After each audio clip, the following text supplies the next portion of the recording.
Alors, bonjour à tous et bienvenue à ce nouvel épisode de La foi vient de ce que l'on entend. Mon nom est Jean-Sébastien, ça me fait un grand plaisir d'être avec vous. Et cette semaine, une question qu'on se pose peut-être pas souvent, mais qui a un grand impact dans notre vie chrétienne. Quel est le rôle ou la place des émotions dans la vie chrétienne? Euh, une des réactions, je viens d'un milieu évangélique plus traditionnel, baptiste un peu. Les émotions, si on est honnête, on n'aime pas trop ça. Pourquoi? Ah, mais non, on veut surtout pas être comme, puis là, à l'époque, on voulait pas comme être ces charismatiques ou ces pentecôtistes qui ont tellement d'émotions, puis un débordement d'émotions qu'il n'y a aucune décision rationnelle qu'ils peuvent prendre. Ils sont comme le vent qui sont enlevés ou des girouettes qui sont pris ici et là. Et bien sûr, c'est des caricatures parce que de l'autre côté, j'entendais des fois, bon, les amis charismatiques ou pentecôtistes disaient, mais voyons donc, les baptistes là, sont tellement secs. Je disais, c'est quasiment, ils sourient, puis ça fait c'est difficile de sourire, puis ils ont la Bible, mais ils sont pas connectés avec leurs émotions du tout, puis ils allaient jusqu'à dire, mais en fait, ils ont peut-être la lettre, mais ils n'ont pas l'esprit, et donc, il devrait y avoir quelque chose, ils ont besoin de quelque chose pour faire bouger leurs affaires.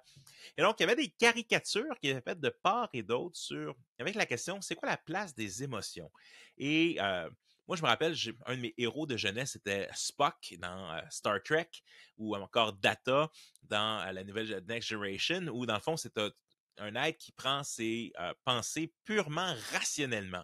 Un de mes héros en philosophie, c'était Socrate, justement, qui avait cette même approche un peu comme Spock, d'arriver juste par l'argumentation à arriver à prouver quelque chose. La réalité, c'est bon.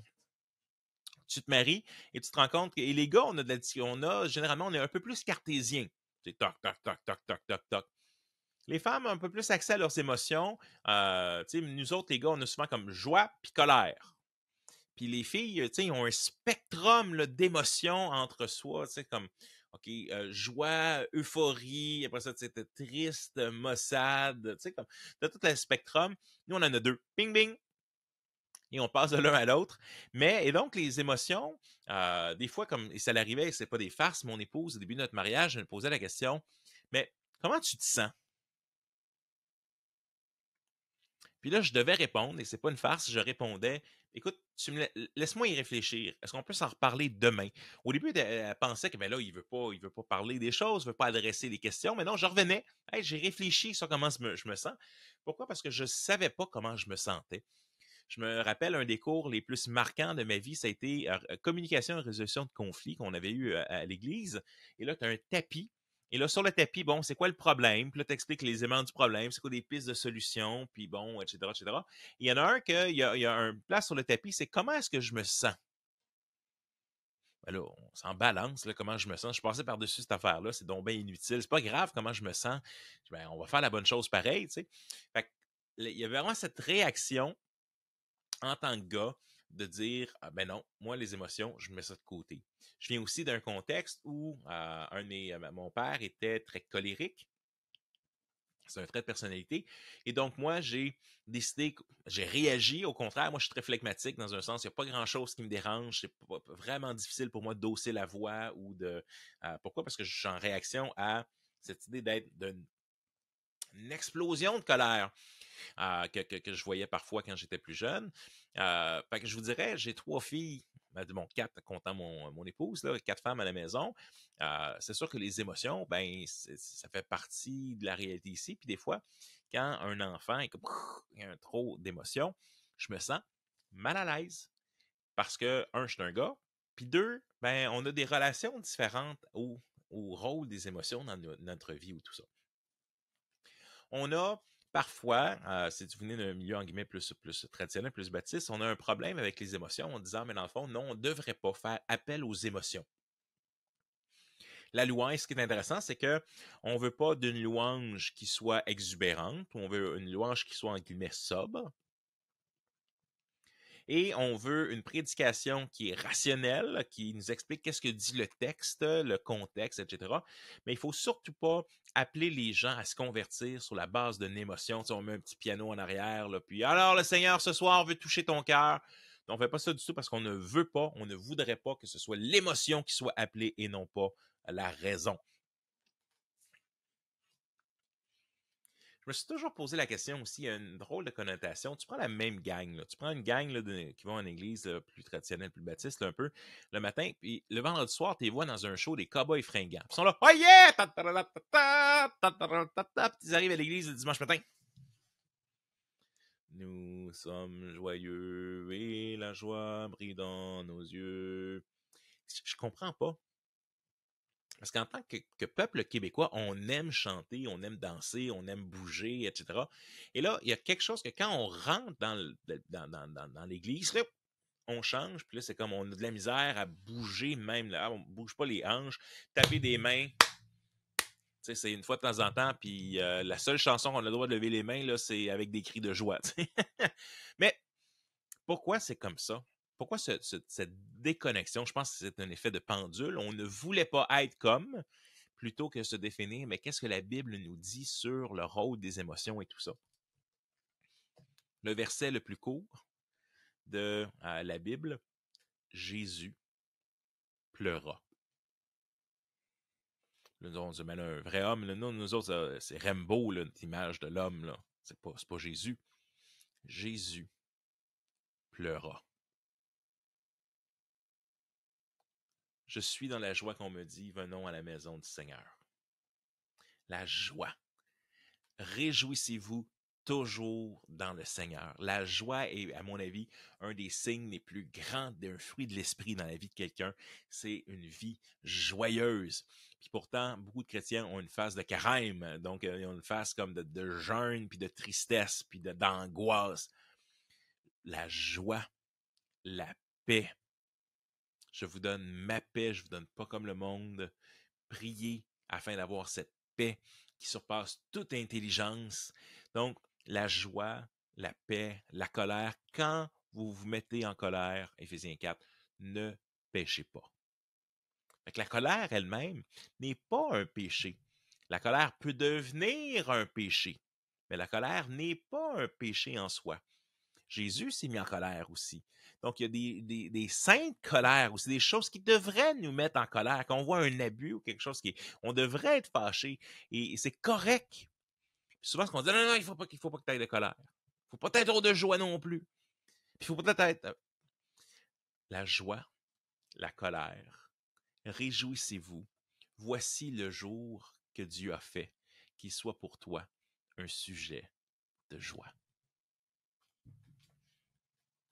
Vous savez, ce qui est intéressant, c'est que j'aime bien lire sur comment les êtres humains prennent les décisions et tout ça, comment convaincre aussi les gens. Comment est-ce que les gens sont convaincus? Comment tu amènes les gens à changer? Comment tu amènes les gens à aller plus loin? Et une des choses qui est intéressante dans un livre que je lisais, ça disait que les êtres humains, on est drôle. On prend la majorité des décisions que nous prenons sont faites sous le coup de l'émotion. Mais elles sont par la suite justifiées avec notre raison. Par exemple, quand tu achètes quelque chose qui te tente au magasin, là, puis que tu reviens chez vous, puis là, tu dois expliquer à ton conjoint, ta conjointe, qu'est-ce que tu as acheté. Puis tu vas trouver plein de belles raisons. Hey, c'était en spécial. Puis, hey, ça faisait longtemps que j'en voulais un. Puis, on avait besoin un pour telle chose. Puis, je lui ai rabais. Puis, là, on a plein de raisons rationnelles pour justifier quelque chose d'émotionnel. L'achat d'une maison, là, tu dis pas, tu peux peut-être réfléchir, OK, oui, ça va être utile pour ça, puis pour ça, mais tu l'achètes parce que c'est un coup de cœur. Ah, ouais, c'est vraiment la maison, je le sens ou je le sens pas. Même chose, comment ce sentir-là qu'on utilise. Donc, c'est intéressant de savoir que dans la majorité des cas, nous prenons nos décisions liées avec nos émotions ou comment nous nous sentons. Mais j'aimerais suggérer cette idée que quand on prêche, par exemple, ben, on a besoin de faire appel aux émotions. Et là, peut-être pour certains d'entre vous, ça paraît évident. Peut-être que vous le faites beaucoup, cet appel aux émotions. Et puis peut-être que vous le faites trop aussi, parce qu'on peut trop le faire. Parce qu'on ne veut pas que ce soit juste une émotion, que les gens se sentent comme coupables de ou des choses comme ça. Mais nous, on dit, ben non, il ne faut pas faire appel aux émotions. Puis, alors que non, au contraire, on a besoin de faire appel aux émotions parce que c'est l'émotion qui fait bouger. C'est pas vrai que c'est parce que c'est émotif que ça ne touche pas l'être humain ou qui nous sommes. Nous sommes créés à l'image de Dieu. Et ça veut dire que Dieu, en nous créant à son image, mais on est créé avec des émotions. Dieu, on a de la difficulté des fois à comprendre c'est quoi les émotions de Dieu, parce que Dieu est en colère, Dieu parfois, il est content, sauf que là, on dit, Dieu ne change pas, puis on a de la difficulté à comprendre, on appelle ça l'immuabilité de Dieu. Comment est-ce que, si Dieu ne change pas, comment est-ce qu'il peut expérimenter les émotions? J'en ai aucune idée. Mais il est marqué, Dieu est lent à la colère, il est riche en bonté, il est bon. Fait qu'il y a un ensemble d'émotions et de choses que Dieu nous a dépeint comme vivants, et ça, on est l'image de qui Dieu est. Une autre émotion qu'on n'aime pas beaucoup, mais qui est utilisée dans la Bible, c'est la honte. La honte, Adam et Ève vont avoir honte, ils vont se cacher parce qu'ils sont nus. L'apôtre Paul dit, vous devriez en avoir honte, ou je le dis à votre honte. L'apôtre Paul va utiliser notamment en 2 Corinthiens 8, 2 Corinthiens 9 pour persuader les Corinthiens de donner autant que les Macédoniens. Il va utiliser cette honte-là. Il dit, eux autres, qui sont dans une pauvreté extrême et qui ont donné non seulement selon leurs moyens, mais au-delà de leurs moyens. Alors que vous, maintenant, qui êtes riches, puis que ce soit en bénédiction ou autre chose. Et là, l'apôtre Paul utilise dans sa persuasion l'émotion pour toucher le cœur de la personne. Il utilise diverses choses. On peut lire un des lettres bibliques, c'est une des plus petites lettres du Nouveau Testament. C'est l'épître de Philémon. Philémon, c'est une lettre que Paul va écrire à un individu, à Philémon donc, et pour parler d'Onésime. Et Onésime est essentiellement un serviteur, un esclave de Philémon, et l'apôtre Paul va demander à pouvoir essentiellement à ce qu'il soit libéré. Et voici un peu comment est-ce que l'apôtre Paul va écrire dans Philémon. C'est une courte épître, juste quelques versets, mais vous allez voir les appels aux émotions dans cette épître, c'est assez fantastique. On était dans un cours au séminaire biblique il y a plusieurs années, puis il y avait des étudiants de relations d'aide qui étaient là, en plus des étudiants réguliers. Et la dame, une dame qui étudiait en relations d'aide, en passant au travers de Philémon, dit, en bout de ligne, Paul, ils utilisent ce qu'on appelle la manipulation thérapeutique.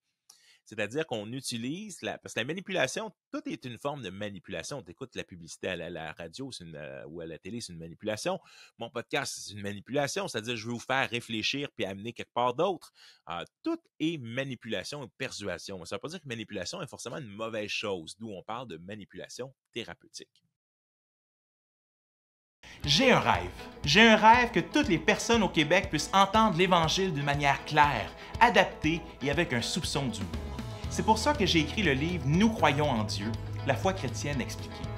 Et c'est aussi pour ça qu'on a monté 10 vidéos d'une dizaine de minutes pour aller avec le livre afin qu'on puisse soit lire le livre, soit regarder les vidéos, soit les deux, directement avec un ami, ou avec un petit groupe d'exploration de la foi, ou avec le groupe des jeunes, ou en école du dimanche. Les questions de discussion sont déjà à la fin de chaque chapitre dans le livre. Mon rêve est que ce livre puisse être utilisé par toutes les églises au Québec, comme kit de bienvenue ou matériel de petits groupes, ou pour donner à nos amis qui s'intéressent à la foi chrétienne. Il y a même une deuxième section bonus dans le livre intitulée « Les facs de la foi », qui est essentiellement un genre de catéchisme québécois. C'est la théologie systématique en 52 questions. Le livre est écrit en évitant les distinctifs des différentes familles d'Église, de sorte qu'il puisse être utilisé par les différentes familles d'Église évangéliques. Tu peux retrouver le livre chez Publications chrétiennes et les vidéos gratuitement directement sur notre chaîne YouTube missionnel.org. N'hésite pas à nous contacter si tu as des questions ou encore des idées de conférences ou de formations.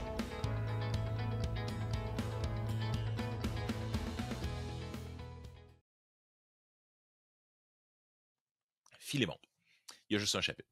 De la part de Dieu, prisonnier de Jésus-Christ, et de la part du frère Timothée à Philémon, notre bien-aimé collaborateur, à notre bien-aimé Aphia, à Archippe, notre compagnon de combat, et à l'Église qui se réunit dans sa maison, que la grâce et la paix vous soient données de la part de notre Dieu, notre Père et du Seigneur Jésus-Christ. Donc, on a ici une entrée comme Paul le fait souvent dans ses lettres, mais il est ici à un frère en particulier et bien sûr à la communauté qui est derrière.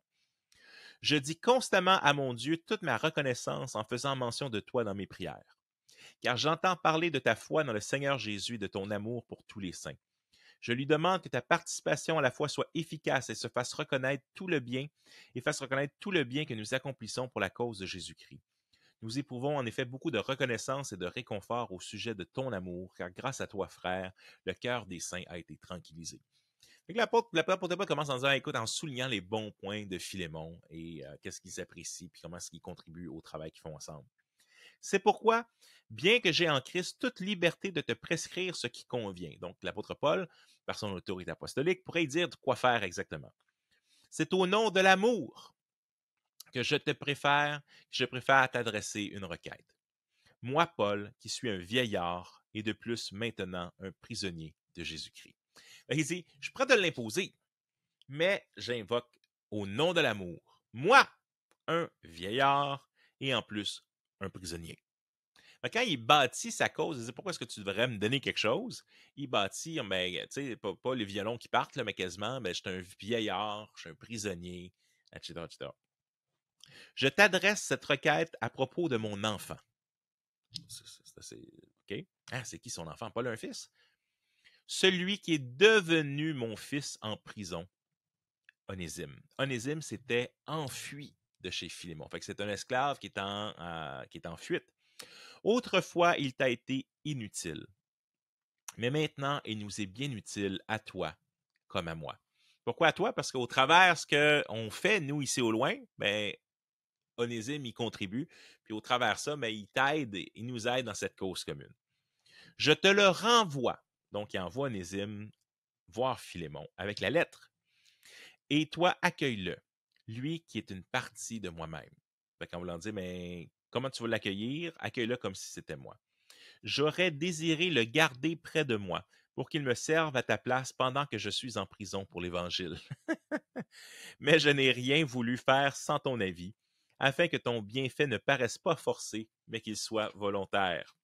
Alors on dit, écoute, je fais tout ça, là, mais écoute, je t'envoie lui, là, pour pas que ça semble, pour que je te l'impose, mais que ce soit volontaire. Il se sent-tu volontaire, lui, là? Philémon qui entend tout ça. Peut-être a-t-il été séparé de toi pour un temps afin que tu le retrouves pour toujours, parce qu'il est devenu chrétien. Non plus comme un esclave, mais bien mieux encore comme un frère bien-aimé. Il l'est particulièrement pour moi, il le sera d'autant plus pour toi dans vos rapports humains et dans le Seigneur. Si donc tu me considères comme ton ami, accueille-le comme si c'était moi. Et s'il t'a fait du tort ou te doit quelque chose, mets-le sur mon compte. Moi, Paul, je l'écris de ma propre main, je te rembourserai, sans vouloir te rappeler que toi aussi, tu as une dette envers moi. C'est toi-même. Paul est là, il dit, écoute, s'il te doit quelque chose, mets-le sur mon compte. Mais oublie pas que tu m'en dois pas mal plus que qu'est-ce que je te dois. Oui, frère, rends-moi ce service dans le Seigneur, tranquillise mon cœur en Christ. C'est en comptant sur ton obéissance que je t'écris, sachant que tu le feras même plus que je ne demande. En même temps, prépare-moi un logement, car j'espère vous être rendu grâce à vos prières. Épaphras, mon compagnon et de détention en Jésus-Christ, te salue, ainsi que Marc, Aristarque, Démas et Luc, mes collaborateurs. Que la grâce de notre Seigneur Jésus soit avec votre esprit. Ce qui est fascinant avec ce petit livre dans la Bible, c'est pourquoi est-ce que c'est là? Ça fait partie des lettres inspirées font partie des Écritures. Et ça nous parle finalement d'une situation où un esclave qui a quitté la maison illégalement se retrouve avec l'apôtre Paul, devient chrétien.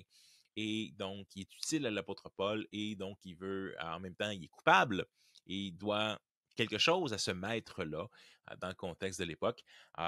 Et donc, c'est fascinant de voir comment Paul appelle aux émotions, puis comment il persuade. Il n'est pas en train de donner des arguments rationnels, bien que il y a quelques éléments rationnels. Tu devrais, mais tu sais, j'aurais pu juste, de façon apostolique, te dire Onésime, il est à moi maintenant, et c'est ça. Mais non, l'apôtre Paul, c'est pas ce qu'il fait. Il va convaincre, il va persuader, il va bâtir un case, il va bâtir un argument. Hein? Bien, il fait appel aux émotions. Il fait appel ici, entre autres, à la honte dans certains contextes, moins dans Philémon, il fait plus appel au sens du devoir, au sens du paraître. Nous, on a l'impression que si on fait appel à ça, mais on est en train de faire pour des raisons légalistes. On appelle aux gens.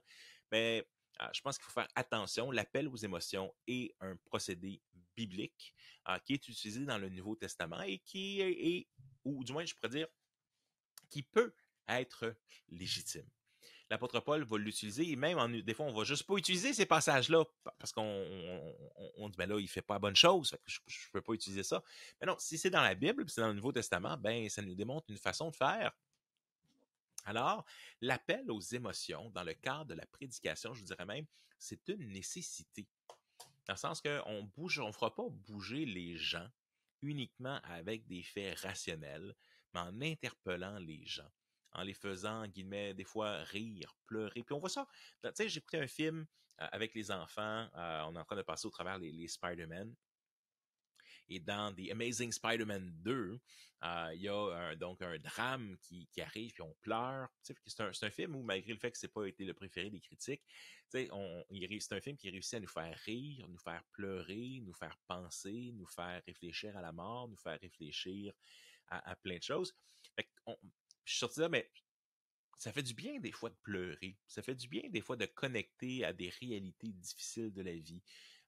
Et donc, ces appels-là aux émotions peuvent être une bonne chose. Si par contre, tout ce qu'on fait, c'est tout le temps des appels aux émotions, mais je pense qu'il va manquer quelque chose.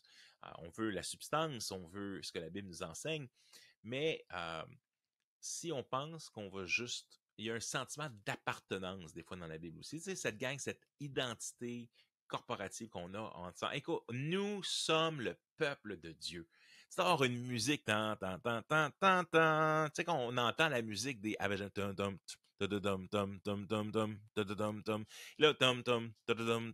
puis là, t'entends la musique des quelque chose dans le genre, là. Désolé, je l'ai pas dans la tête. Mais c'est wow, il y a quelque chose là qui. Tu sais, je regardais cette semaine justement une vidéo sur YouTube où ils ont refait la scène dans Endgame où tous les héros arrivent pour se battre contre Thanos. Mais il a fait un montage vidéo que à chaque fois qu'un héros entre, c'est son thème dans son film qui rentre. Puis c'est vraiment, ça change encore davantage la scène qui est encore plus impressionnante. Pourquoi? Parce que essaie de regarder un film sans musique. Même hier, on regardait un montage d'un épisode des Pourquoi de la foi, puis la musique n'avait pas encore été mise dessus, et là, ça paraissait vraiment calme. Tu rajoutes la musique, ça change complètement. Tu peux changer le ton d'une scène dans un film en changeant le type de musique qui est mise sur cette scène-là. Fait que quand on écoute un film, il y a de la musique à peu près 100% du temps. Et les moments où il n'y a pas de musique, c'est vraiment pour mettre un accent particulier. Mettons, tu l'entends, tu entends tous les petits bruits dans la maison parce que tu sais qu'il y a quelqu'un qui est en train de marcher au-dessus de ta tête, tu sais pas où ce qu'il est. Ou, tu sais, c'est une situation très, très tendue, là, un conflit entre deux personnes, puis il n'y a aucune musique parce que tu entends la mouche voler pratiquement. Fait que partout dans notre vie, nous sommes des êtres musicaux. Donc, même plusieurs pensent que Satan est en l'ange de lumière, est en charge de la musique, l'adoration. Mais nous sommes des êtres musicaux. Les psaumes, c'est 150 chansons essentiellement, puis il y en a des imprécations. Seigneur, ça va mal, tue tous mes ennemis. Il y en a d'autres. Seigneur, j'ai le goût de partir, prends mon âme. Seigneur, et il y en a qui, je suis dans la joie, je suis dans la tristesse, je suis dans le deuil, je suis dans la dépression, je suis dans... Fait que de 150, puis des fois les psaumes, les psaumes, des fois, on peut juste les lire. Puis juste les lire d'une façon, pas juste, non, mais les lire d'une façon, tu sais, on le lit avec intonation, puis on le lit avec émotion, puis c'est des choses qui nous touchent, comme les chansons. En fait, les chansons de louange qu'on chante, c'est des prières écrites et chantées. Puis pourtant, pourquoi est-ce que la louange est une place particulière? Et c'est intéressant, en Colossiens chapitre 3, verset 16, on l'a vu là, il y a quelques semaines quand on parlait des relations, ce serait plus facile des fois de vivre notre vie chrétienne tout seul, mais en Colossiens, chapitre 3, j'aimerais si vous le retenez, c'est Go Eat Popcorn, Galates, Éphésiens, Philippiens, Colossiens. Donc en Colossiens 3, quand ça nous parle, dans le fond, dans ces relations que nous avons les uns avec les autres, comment comment est-ce que la parole de Christ, donc, verset 16, que la parole de Christ habite en vous dans toute sa richesse, instruisez-vous et avertissez-vous les uns les autres en toute sagesse. Par quoi? Par des psaumes, par des hymnes, par des cantiques spirituels, chantez pour le Seigneur de tout votre cœur. Tu sais, là, quand tu chantes, là, tu vois une toune que t'aimes dans ton char, là, puis là, ah, ain't no mountain high enough. Et donc, chante de tout ton cœur. Puis nous, on est là. Nous sommes joyeux et la joie est dans nos yeux. Oui, j'ai la joie dans mon cœur, joie dans mon cœur. Non, mais chante de tout ton cœur, de toutes tes tripes. Connecte tes émotions avec ta vie chrétienne. Chante de tout ton cœur. La louange fait partie de ça.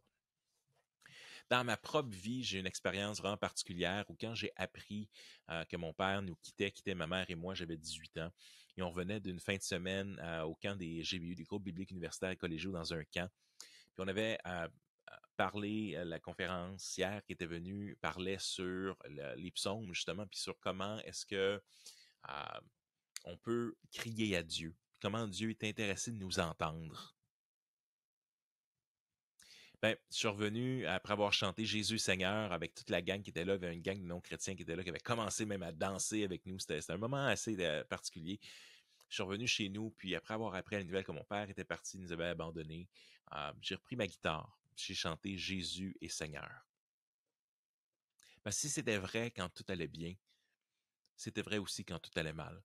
Puis je me rappelle être sur des CD ou des vidéos de louanges dans mon salon. J'avais 18 ans. Puis, je venais pas d'une église charismatique, pentecôtisante du tout. Puis, j'ai commencé à connecter. Puis, je suis pas un gars super connecté sur ses émotions, comme je le mentionnais tout court. Mais j'ai commencé à expérimenter Dieu d'une façon particulière dans la louange. Puis, à avoir des moments de joie, puis même des moments à danser, ça paraît tout seul, mais danser dans mon salon, tout seul, sur des chants de louange, où Dieu, au travers de la louange, m'a enseigné des choses fondamentalement importantes de hey, il est là, il est avec moi. Il y a complètement un bouclier, en guillemets, de louange. Là. Je pense pas que it's not a thing, là, c'est pas quelque chose qu'on voit dans la Bible. Bien que on va voir que dans la Bible, quand on fait confiance à Dieu, des fois, le Seigneur ouvre nos yeux des réalités spirituelles pour voir certaines choses. Mais pour moi, la découverte de la louange, je peux dire non, Dieu est venu me secourir. Puis souvent, quand je vais pas bien, ou souvent quand je suis triste, je prends ma guitare, puis je chante. Puis des fois, c'est ça mon temps de prière. Puis des fois, c'est de chanter des chansons. Puis, ben, tu sais, la louange, puis les émotions, mais ça vient connecter ensemble. Puis je pense que même en temps, puis ça, je vous dirais, c'est peut-être une chose assez, mais Seigneur, comment est-ce que tu peux toucher aussi mes émotions? Puis comment est-ce qu'en tant qu'être humain, puis de dire au Seigneur comment vous vous sentez, de lire les psaumes, de prier les psaumes parfois aussi. Prier un psaume, c'est que tu prends un psaume, puis tu lis, puis là, tu pries ce que t'inspire ou ce que te donne comme idée ce verset-là, puis après ça, tu passes au prochain verset, puis au prochain verset. Donc, prendre un temps de prier, puis de dire, Seigneur, mais j'ai besoin aussi d'être sauvé dans mes émotions. Parce que dans la réalité, là, dans la vie de tous les jours, quand les choses vont pas, ça m'arrive des fois de me lever le matin, puis que ça me tente pas. Puis des fois, j'ai vu ça comme des cycles, des fois dans ma vie qui reviennent. Puis des fois, ça me tente pas, puis je suis découragé. Puis des fois, il n'y a même pas de raison pour laquelle je suis découragé. Ben, c'est d'être capable d'aller devant Dieu, de prendre la guitare, de dire Seigneur, aide-moi. Puis Seigneur nous a donné des trucs, hein, nous a donné des choses. On le voit dans le naturel, une des choses qui donne le plus de boost, la science le démontre, c'est-à-dire que quand tu fais de l'exercice pour, mettons, un 20-25 minutes, après ça, ça te donne un boost d'énergie pour plusieurs heures, puis ça change ton niveau d'hormones dans ta tête. Je veux dire, ça, juste faire de l'exercice change réellement si t'es déprimé. Tu changes, oups, ça me donne un boost, ça me donne une autre différence. Pourquoi? Parce que on a fait pomper notre cœur, on a bougé, on a eu des émotions.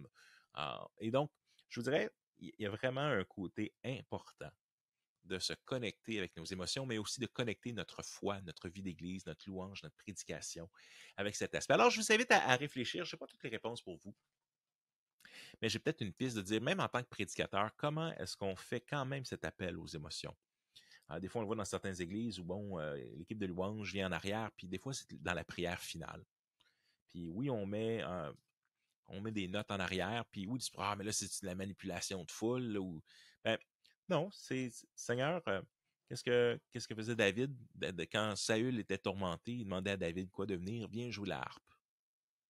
Fait que, des fois, il y a justement cette louange qui nous permet, ou cette musique qui nous permet de juste prendre un moment d'arrêt, de réfléchir, de connecter à nos émotions, de nous. Fait, comment est-ce que je réfléchis mon culte, la célébration du dimanche, l'Église, ma prédication, la louange, pour aussi faire appel à cette réponse que l'homme fait à Dieu aussi, Seigneur. Tu sais, on peut chanter, il y a des chants on chante qui Dieu est, on chante l'adoration de Dieu, on chante sa gloire, puis il y a des chants qui sont des chants de réponse, un peu à qui, Seigneur, je te donne tout, ou tu sais, entre tes mains, j'abandonne. Il y a une dimension. Comment est-ce que j'utilise ça pour que ça reflète aussi, que ça l'appelle aussi, puis qu'il y a une réponse aussi. Hey, si tu te sens pas bien, le Seigneur est là aussi pour toi. Puis il y a des promesses qui sont faites que Dieu va te donner sa paix, puis va te donner sa joie.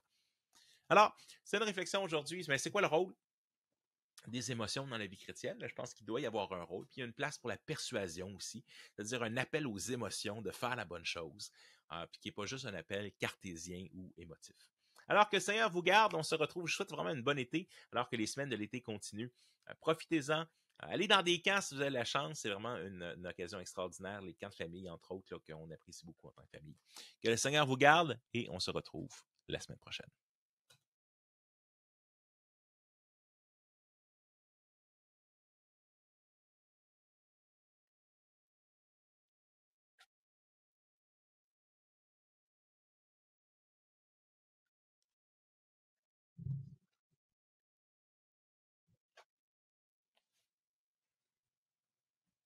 J'espère que tu as trouvé cette vidéo utile.